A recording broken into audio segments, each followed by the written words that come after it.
خاندان اور ریاست. ہم انہی تین طریقوں بنیادی ڈھانچوں پر انسانی معاشرے کی تشریح کر رہے تھے.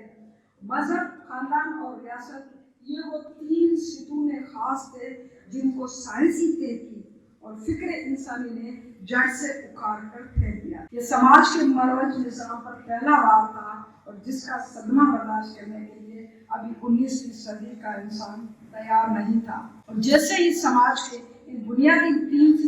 ستونوں کی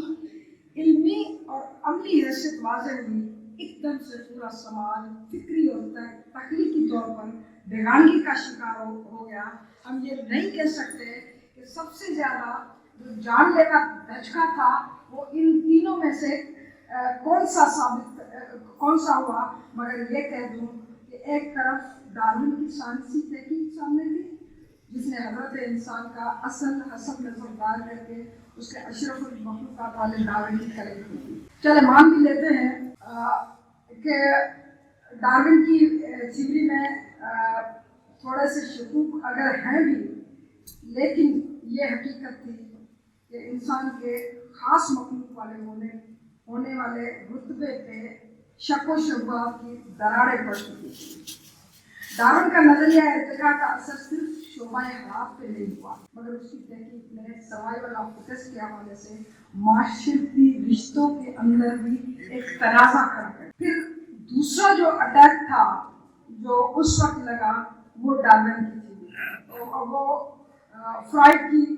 کا نظریہ. فرائڈ کے اوڈیپس کمپلیکس کا قصہ لے کر بیٹھا تو خاندانی رشتوں کی اصل حقیقت سامنے آئی اور یوں تقدس کی چادر میں لپٹی انسانی نفسیات کو ننگا کر کے فرائڈ نے خاندان کے بنیادی رشتوں کے لیے سوال اٹھا دیے. تو خاندان اور مذہب دونوں کے ستون جب گر گئے تو باقی رہی ریاست. تو مارکس کے فکر نے اس کی بنیادیں ہلا دیں اور بتایا کہ دراصل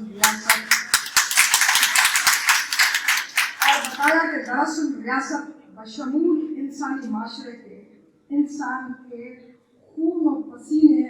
کی اجرت کے استحصال سے اور مذہبی، سماجی، قانونی اور ریاستی ادارے دراصل اس خون پسینے کی اجرت کے استحصال کو ایک قانونی اور ایک معاشرتی شکل دینے کے لیے بنائے ہوئے ہیں، ورنہ ریاست کی تمام جڑوں کے اندر مزدور کا خون بستا ہے جس کا استحصال صدیوں سے ہو رہا ہے. تو ایک طرح سے ہم یہ کہہ سکتے ہیں کہ ڈارون اور فرائڈ کے لیے تو کہہ سکتے ہیں کہ ان کے نظریے اپنے اندر میں ایک جز ضرور ثابت ہوئے، لیکن جب مارکسی نظریہ آیا تو وہ ان تمام جو انسانی زندگی تھی، حیات انسانی کے لیے اس نے ایک کل کا فکر دیا کہ ان سب کو اس میں سمو کر دیکھ لیا، جس میں فیملی بھی آتی ہے، جس میں ریاست بھی آتا ہے اور جس میں مذہب بھی آتا ہے. تو یہ جو دھچکا تھا ایک انسان کے لیے 19ویں صدی کے انسان کے لیے، وہ جب تک یہ سوویت یونین کے انقلاب نے اسے ایک خاص شکل نہیں دی، جب تک 19ویں صدی کے دور کا وہ انسان اس میں نہ صرف الجھا رہا، لیکن اس کے ادیب نے اس تمام جو ہے اس ذہنی قرض سے نجات چاہیے. اس طرح مذہب، خاندان اور ریاست جو کہ انسانی حیات کو سہارا دیے ہوئے تھے، ایک دم سے زمین بوجھ ہوئے تو زندگی کا سارا بوجھ اس ناتواں انسان کے کندھوں پہ آن پڑا جو اس کو نبھانے کے لیے ابھی پوری طرح تیار نہ تھا. اتنا بڑا بوجھ کندھوں پہ لاد کر ساری انسانیت سے، سب انسانوں سے روبرو بات کرنا اور اس غلطی سڑتی زندگی کا آئینہ بننا اس وقت کے ادیب اور قلمکار اور فنکار کے بس کی بات نہیں تھی. اس لیے اجتماعیت اور اجتماعی زندگی سے فراریت کے جتنے بھی راستے وہ اختیار کر سکتا تھا، اس وقت کا ادیب انفرادیت اور فردی عیاشی اور عیش و عشرت کی زندگی کی اس حد تک گیا کہ وہ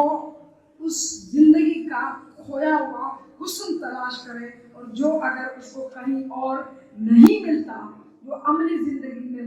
ممکن نہ تھا، تو اس نے اس جو خوبصورت زندگی کو یا اس کو کہہ سکتے ہیں کہ اس کو اس نے اپنے فن کا ایک حصہ بنا کر اس کو اپنی جمالیاتی حس کی تسکین کا ایک طریقہ ڈھونڈا. مثال کے طور پر اس دور کے قلمکار ایلن ایڈگر پو سے لے کر آسکر وائلڈ تک کے سارے کردار دراصل اپنی روح کی تمام تر سچائی سمیت ایک بکھرے ہوئے معاشرے کی ٹوٹی ہوئی تصویر کے عکس سے زندگی کو حسن کے ساتھ جوڑنے کے لیے. کیونکہ یہاں پر میں جو ہے ان فنکاروں اور ان کو بھی جو ہے وہ کوئی مورد الزام نہیں ٹھہرا رہی, لیکن در حقیقت ان کا یہ فرار بھی زندگی کے حسن کی تلاش تھی جو کہیں اور نہیں ملا, تو انہوں نے اپنے فن میں اس کا تسکین کا ایک حصہ نکالا. یہ دراصل فن یا فنکار کی چوائس کا مسئلہ نہیں ہے, مگر آپ اسے تاریخ کی جبریت کہہ سکتے ہیں. حقیقت یہ ہے کہ حقیقی فنکار کے لیے, حقیقی قلمکار کے لیے بہت مشکل تھا کہ وہ انفرادیت میں پناہ لینے کے بعد وہ اجتماعیت کی ذمہ داری سے اپنی جان چھڑا سکے. اس لیے اس نے اپنے آپ کو معاشرے سے الگ تھلگ رکھنے کے بجائے اپنے آپ کو اس معاشرے کے ساتھ جوڑ دیا اور خود ابھرتے ہوئے صنعتی انقلاب نے جو اس نئے سماج کی بنیادیں رکھ دی تھی, زندگی کے بدلتے ہوئے معاشرے کے اقتدار اور روایتی معاشرے کی زوال پذیری کی فرار کا جو یہ راستہ تھا, اس راستے سے ہٹ کر انہوں نے جو ہے وکٹورین ایج میں معاشرے میں صرف ایک اعلیٰ اخلاقیات کا پرچار تھا, اور اس سے پابند اخلاقیات والے وکٹورین ایج کا مطلب وہ تو وکٹورین ایج میں وہ جس قسم کے دست دیتے ہوئے نظر آتے تھے, اس کا دوسرا رخ یہ تھا کہ صنعتی انقلاب اور نوآبادیاتی استعماریت کے باوجود برطانیہ میں چائلڈ لیبر, طوائفیت, محنت کشوں اور بھٹیوں کو پگھلتے ہوئے اور بدبودار تنگ گلیوں میں سردی سے ٹھٹھرتے ہوئے بدن تھے, جن سے آنکھ چرانا ایک حقیقی ادیب کے لیے ممکن نہ تھا. اس کا اور زیادہ لکھا ہوا ہے, لیکن میں اس کو یورپ کو بائی پاس کرتے ہوئے تھوڑا سا ہم اپنی طرف آتے ہیں کہ وہ جو ادب کے اندر اس انقلاب کے ذریعے, کیونکہ ایک انقلاب میری نظر میں اور کچھ تھا یا نہیں, اس نے سوویت معاشرے کو کیا دیا, ہو سکتا ہے کہ سوویت معاشرے کو ہم خود ہی مطلب طے کرنے دیں, لیکن حقیقت یہ ہے کہ پوری دنیا کو, اور پوری دنیا کو خاص طور پر وہ جو بے خواب آنکھوں کو انہوں نے ایک خواب دکھانا سکھا دیا, اور اس خواب نے ساری دنیا کو ایک دوسرے کے ساتھ جوڑ دیا کہ وہ ایک ہی خواب کے شریک تھے. اور وہ خواب میں نہیں سمجھتی کہ ابھی بھی آنکھوں سے جو ہے کہیں غائب ہوا ہے. اس کے بعد اگر ہم آتے تو ادب یا فن, یہ حقیقت ہے کہ وہ ذریعہ بنی جس سے وہ لینس ہے جس سے نہ صرف اس دنیا کے اندر جو بھی غلاظت, جو بھی چیزیں موجود ہیں, ان تمام برائیوں کی طرف انگلی اٹھاتے ہوئے ایک روشنی کی کرن جو ہے وہ خواب کی صورت میں ایک وہ زندہ رکھتا ہے, جو ترقی پسند ادیب ہے اس کو ایک وہ نظر آتا ہے. اور اسی کے ذریعے ابھی ایک بات ہوئی تھی اور یہ کہا گیا کہ کتنے لوگ پڑھتے ہیں اور کتنا ادب کتنے لوگوں تک پہنچتا ہے. اور اگر دیکھا جائے تو تاریخ کی اور ہمارے دور کی ستم ظریفی یہ ہے کہ آج ہم یہاں پر بیٹھے ہوئے ایک موبائل فون سے ہم پوری دنیا کے ساتھ جڑے ہوئے ہیں. لیکن میں یہ کہوں کہ جب سوویت یونین والا انقلاب تھا اور اس کی جدوجہد تھی, تو اس وقت اس تمام ٹیکنالوجی کے نہ ہوتے بھی جس طرح دنیا کے خواب, دنیا کے مظلوم, دنیا کے محنت کش لوگ جڑے ہوئے نظر آتے تھے, آج اس ٹیکنالوجی کے ہوتے ہوئے بھی وہ جس انفرادیت کا تنہائی کا شکار ہے, اس ٹیکنالوجی نے اس کو, کیونکہ اس ٹیکنالوجی کا کوئی خواب نہیں ہے. اور جو جس ہم انقلاب کی بات کر رہے ہیں, ہم اس خواب کی بات کرتے ہیں. ہم یہ ضرور کہہ سکتے ہیں کہ ہم شاید وہ بدنصیب تھے جنہوں نے اس انقلاب کو چھو کر نہیں دیکھا, لیکن یہ ضرور تھا کہ وہ خواب لے کر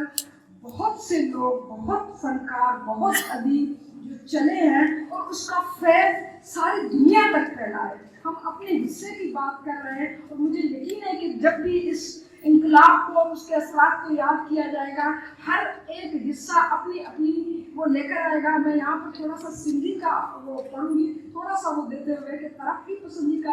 یہ ترقی پسندی کا استعارہ تھا۔ ادب اور ادیب کی غیر جانبداری یوں ممکن نہ رہی کہ اب موت اور زندگی میں انتخاب کا وقت آ گیا تھا، جب فاشزم نے نیشنلزم کے روپ میں انسانیت کی چیخ پھاڑ کے لیے نکل کھڑا ہوا۔ فاشزم کے خلاف جمع ہونے والے ادیبوں نے واضح طور پر زندگی اور موت کے استعارے کا استعمال کرتے ہوئے زندگی کی ہم نوائی کا اعلان کر دیا تھا، اور یوں ادب کی، قلم کی، علم و فن کی جانبداری زندگی کے لیے ضروری سمجھی گئی۔ موت رجت پرستی کا استعارہ بنی اور فن و قلم کا مقابلہ رجت پرستی سے یوں ٹھہرا کہ ترقی پسندی اس کے مد مقابل کھڑی ہو گئی۔ اور یہ خود اس کانفرنس کی نہیں کہہ سکتے کہ بعض گشت تھی یا نہیں، لیکن یہ تھا کہ برصغیر میں اس کے بعد جو ہے یہی ترقی پسند کا استعارہ تھا، جو اب صرف یورپی ادیب کے لیے نہیں مگر برصغیر کے کونے کونے تک اس ادبی تحریک کے ذریعے پہنچا، جس کی دو باتیں، میں صرف یہاں پر دو باتیں جو ہے وہ اس جو میں نے پہلا جو پڑھا اس سے لیتے ہوئے اس کے دو نقطے جو ہے کہ جو اس ترقی پسند تحریک کا، اس جو ترقی پسند مصنفین انجمن کا جو بنا، اس کے دو نقطے یہ تھے کہ رجت پرست رجحانات کے خلاف جدوجہد کر کے اہل ملک کی آزادی کی کوشش کرے گا، اور دوسرا کہ ادبیات اور فنون لطیفہ کو قدامت پرستوں کی مولک گرفت سے نجات دلائے اور اسے عوام کے دکھ سکھ کی جدوجہد کا ترجمان بنائے۔ اب اگر اس پہ کوئی الزام لگاتا ہے کہ یہ پارٹی کا ترجمان تھا یا کسی اور کا تھا، لیکن واضح طور پر یہ ہے، اگر میں مطلب یہ جسٹیفیکیشن دی جا سکتی ہے کہ اگر اس وقت کوئی پارٹی نظر آ رہی تو وہ اس جدوجہد کی علامت یا ترجمان بنی ہوئی تھی، تو اس کا اس کے ساتھ جڑنا، اس کا رشتہ بننا وہ ایک حقیقی سے دکھائی دیتا ہے۔ اچھا، پھر یہ ادبی تحریک کا ابتدائیہ تھا جس کی پہچان بعد میں ترقی پسند تحریک۔ حقیقت یہ تھی کہ 19ویں صدی فکر نو کی صدی تھی، تو 20ویں صدی انسانی تاریخ کی بڑی جنگوں، غلام دھرتیوں، دھتکارے اور ذلتوں کے مارے انسانوں، مزدوروں، کسانوں، غلاموں، سیاہ فاموں اور عورتوں کی کامیاب کامرانیوں اور ناکام کوششوں اور انتھک جدوجہد کے ایپیسوڈ سے بھری ہوئی ہے۔ 20ویں صدی کی ابتدا میں محنت کش طبقے کی فتح و کامرانی دراصل تھکی ہاری انسانیت کے لیے ایک نئی امید اور ایک نئی صبح کا اعلان لے کر آئی تھی۔ وہ پیغام جب باقی دنیاؤں تک پہنچا تو حقیقت یہ تھی کہ ادب برائے زندگی بھی انہی دیشوں، دنیاؤں کی کوکھ سے جنم لینے والی ایک تحریک کا ایک پرچم بن گیا، جو اپنی بقا اور شناخت کی جنگ کے لیے لڑ رہی تھی، لیکن ان کے پاس اس وقت کوئی بینر نہ تھا، کوئی نام نہ تھا۔ اس صورتحال میں نو آبادیاتی غلام دھرتیوں کے لیے یہ ممکن نہ تھا کہ اب وہ غیر جانبدار ادب کی تکلیف میں بس۔ اس کے بعد میں تھوڑا سا مختصر کرتے ہوئے تھوڑا سا بس یہ کہ سندھ میں اس کی ابتدا کیسے ہوئی۔ اردو اور ہندی کے علاوہ برصغیر میں دیگر زبانوں کے نمائندہ ادیبوں نے اس انجمن کے قیام کا خیر مقدم کیا۔ ان میں ملیالم، بنگالی، گجراتی زبان کے نام شامل ہیں، لیکن سندھی زبان کے کسی مخصوص ادیب کا نام تو اس طرح سے کہیں موجود نہیں، مگر روشنائی میں خود سجاد ظہیر ترقی پسند ادب میں سردار جعفری کی تحریروں میں اس بات کی تصدیق ہوتی ہے کہ اس وقت کچھ سندھی ادیب انجمن کے مرکزی دفتر لکھنؤ سے وابستہ رہے ہیں۔ مثال کے طور پر بدر اگڑو اور کچھ محققین کا خیال ہے کہ وہ کون ہو سکتے ہیں، کہ وہ دادا شیوک بھوجراج، محمد امین کوسو یا قادر بخش سالوانی میں سے کوئی ہو سکتا ہے۔ خود ترقی پسند تحریک اور تحریک سے وابستہ ایشو کیول رامانی کی 1935 میں لندن میں موجود تھی، اور اس لندن والے اجلاس میں صدر کی حیثیت سے اس بات کے امکان کو آگے بڑھاتی ہے کہ وہ کسی نہ کسی طرح سے اس تحریک کا حصہ رہے ہوں گے۔ پھر ہم آتے ہیں یہاں پر کہ جہاں تک انجمن کی تشکیل کا تعلق ہے تو ترقی پسند فکر اور رجحان رکھنے والے اتباع اور شعراء ویسے تو پورے سندھ میں پھیلے ہوئے تھے اور مختلف سیاسی اور سماجی تنظیموں سے تعلق رکھتے تھے، لیکن انہوں نے ابھی تک کوئی خالص ادبی جماعت نہیں بنائی تھی. پہلا انتظامی ڈھانچہ ڈی جے سائنس کالج میں کے طالب علم نے پروفیسر رام پنجوانی کے سرپرستی میں تشکیل کیا اور اس کا نام اس وقت سندھی ادبی سرکل رکھا گیا. اور اس کے بعد ہم آتے ہیں کہ کالج کے باہر بڑے پیمانے پر انجمن بنائی گئی. اس وقت ہند میں انجمن ترقی پسند مصنفین قائم ہو کر معامل چل رہی تھی. کراچی میں سندھی ادیبوں نے بھی سندھی ادیبوں کے لیے انجمن ترقی پسند مصنفین قائم کی, جس میں سندھی ادب سرکل والے ساتھیوں کے علاوہ کچھ اور لوگ بھی شامل تھے. شیخ ایاز تیرتھ بھوانی, گوبند مالی, اتم چندانی, سندری اتم چندانی, شوبھو گیان چندانی, ستا شیخ حیدر اور دیگر اس انجمن کے سرگرم کارکن رہے. اور پھر ایک میں ضرور ذکر کرنا چاہوں گی کہ اس کا جیسے ہم کہہ رہے ہیں کہ اثر کس طرح سے پڑا. گوپت پنجابی اور اس کے ساتھی ادیب برکت علی آزاد نے 1937 میں شکارپور کے جمانی ہال میں سندھ سوشلسٹ کانفرنس بلا کر ایک نئے فکر اور ترقی پسند تحریک کا آغاز کیا اور نئی دنیا کتاب ڈاک کے نام سے ایک اشاعتی ادارے کی بنیاد ڈالی. اور اس وقت جو کتاب تھی اس کی کروپاٹکن کی جو کتاب تھی اس کا سندھی ترجمہ نوجوان اللہ جو ہے وہ بھی اس وقت اسی دور میں جو ہے وہ شائع کیا گیا. اور پھر آتے ہیں تقسیم سے پہلے سندھ میں حیدرآباد جتوئی بھی انگریز کی نوکری کو چھوڑ کر جو ہے جس کو وہ اس وقت کنٹری کہا کرتے تھے, انہوں نے جو ہے وہ چھوڑ کر جو ہے کسان سبھا میں آ گئے تھے. اور پھر انہوں نے بھی جو ہے سندھ میں ترقی پسند ادیب میں بہت بڑا مقام رکھنے والے شیخ ایاز شامل تھے. اور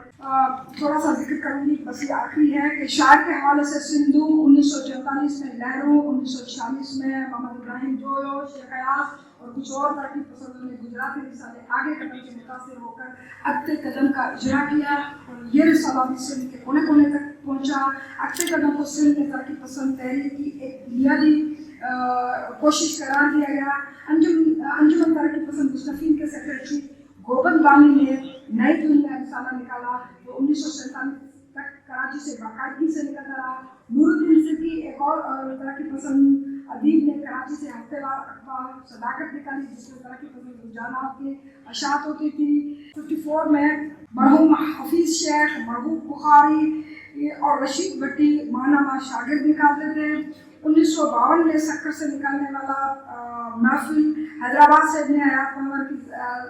زیر صدارت درہ پٹی اور مولانا محمد عثمان لپلائی کا انسان نکلتا رہا. 1950 میں نئی زندگی اور 1955 میں سندھی ادبی بورڈ نے سہیل مہران نے بھی آگے چل کر ترقی پسند فکر اور رجحانات پھیلانے میں بہت مدد کی. اور اس کے بعد جو ہے اس کا سیاسی تحریکوں میں جو ہے حصہ ہے وہ کس طرح سے رہا. اور میں یہاں آپ کو بات بتاتی چلوں کہ سندھ کے اندر حقیقت یہ ہے جو بھی سیاسی تحریک چلی ہے جو اس تحریک کی جو ہے اس کا لیڈرشپ والا رول کسی پولیٹیکل پارٹی نے نہیں بلکہ ان تمام جو ہے اجتماعی طور پر ادیبوں نے کیا جو ولی یونٹ کے خلاف ہے. اس طرح سے ہم کہہ سکتے ہیں کہ یہ جیسے اس کا رول بتایا گیا ہے کہ ادیب کا کام صرف لکھنے تک موجود نہیں تھا, اس نے اپنے آپ کو نہ صرف سیاسی تحریک سے جوڑے رکھا لیکن ہم یہ بھی کہہ سکتے ہیں کہ وہ سیاسی تحریک کا روح روا سندھی ادیب رہا جو ترقی پسند ادب کے ساتھ جڑا ہوا تھا. بہت شکریہ.